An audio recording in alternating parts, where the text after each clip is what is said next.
যাদের নামাজ পড়ার সময় দুনিয়াবি চিন্তা মনে আসে বা নামাজে অমনোযোগী তৈরি হয়, তারা ভিডিওটি শেষ পর্যন্ত দেখার অনুরোধ রইল। হযরত আলী রাদিয়াল্লাহু তাআলা আনহুর কাছে একজন ব্যক্তি এসেছে। তখন লোকটা বলল, হুজুর, আমার নামাজে মন বসে না। নামাজে দাঁড়ালে আমার দুনিয়াবি নানা চিন্তা আসে। হুজুর, আমার এই নামাজ কি আল্লাহ তাআলা কবুল করবেন? তখন হযরত আলী রাদিয়াল্লাহু তাআলা আনহা বলেছেন, না, তোমার নামাজ কবুল হবে না। তখন লোকটা মনে অনেক কষ্ট নিয়ে চলে যাচ্ছেন। এমন সময় রাসূল সাল্লাল্লাহু আলাইহি ওয়াসাল্লাম এসে হযরত আলী রাদিয়াল্লাহু তাআলা আনহুকে জিজ্ঞাসা করলেন, ইয়া আলী, আপনার কাছে লোকটা কেন এসেছিল? এসে দেখি মন খারাপ করে চলে গেল। কেন, কি হয়েছে আমাকে বলুন। তখন আলী রাদিয়াল্লাহু তাআলা আনহু বলেন, তিনি আমার কাছে জানতে এসেছেন যে নামাজে দুনিয়াবি চিন্তা আসলে নামাজ হবে কিনা।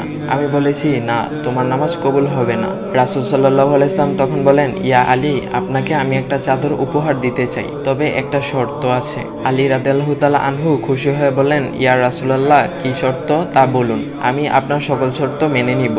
বুঝতেই তো পারছেন রাসূল সাল্লাল্লাহু আলাইহি ইসলামের চাদর বলে কথা। তখন রাসূল সাল্লাল্লাহু আলাইহি ইসলাম বললেন, ইয়া আলী, আপনি যদি এই মুহূর্তে 2 রাকাত নামাজ একনিষ্ঠভাবে পড়তে পারেন দুনিয়াবি সকল চিন্তা দূর করে, তাহলে আমি আপনাকে সেই চাদরটি উপহার দেব।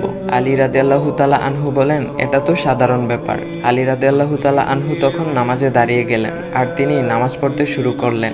এমন সময় তার মনের মধ্যে শুধু ভাবনা চিন্তা আসতে শুরু করলো, আচ্ছা, আমাকে যে রাসূল সাল্লাল্লাহু আলাইহি ইসলাম যে চাদরটা দিবেন, সেটা কি ফাতিমার চাদর নাকি রাসূল সাল্লাল্লাহু আলাইহি ইসলামের? আচ্ছা, চাদরখানা দেখতে কেমন হবে?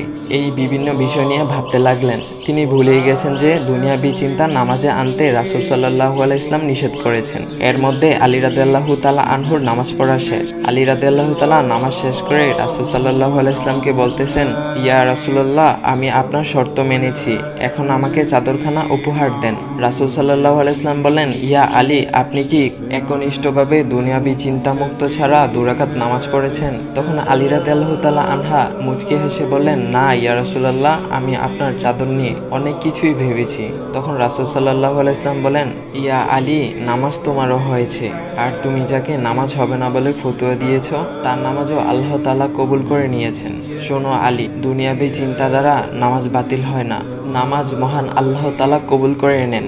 সকল ফরজ নিয়ম কানুন মেনে নামাজ পড়লে নামাজ হবে ইনশাল্লাহ। তবে আমাদের সকলের উচিত নামাজ আদায় করার সময় একমাত্র আল্লাহকে স্মরণ করে নামাজ আদায় করা। নামাজে দাঁড়ালে দুনিয়াবি চিন্তা মাথায় আসে, এটা শয়তানের একটা ফাঁদ। আল্লাহ তাআলা আমাদের সকলকে শয়তানের কুমন্ত্রণা থেকে হেফাজত রাখুক এবং সঠিকভাবে মনোযোগের সাথে নামাজ আদায় করার মতো তৌফিক দান করুক। সবাই বলি আমিন। চাইলে ভিডিওটা আপনি অন্যদের কাছে শেয়ার করতে পারেন, এতে অন্যদের ভুল ভ্রান্তিগুলো দূর হবে। তো গাইস, এমন ইসলামিক ভিডিও পাওয়ার জন্য ভাইয়ের আইডিটা ফলো করে দেওয়া যাও।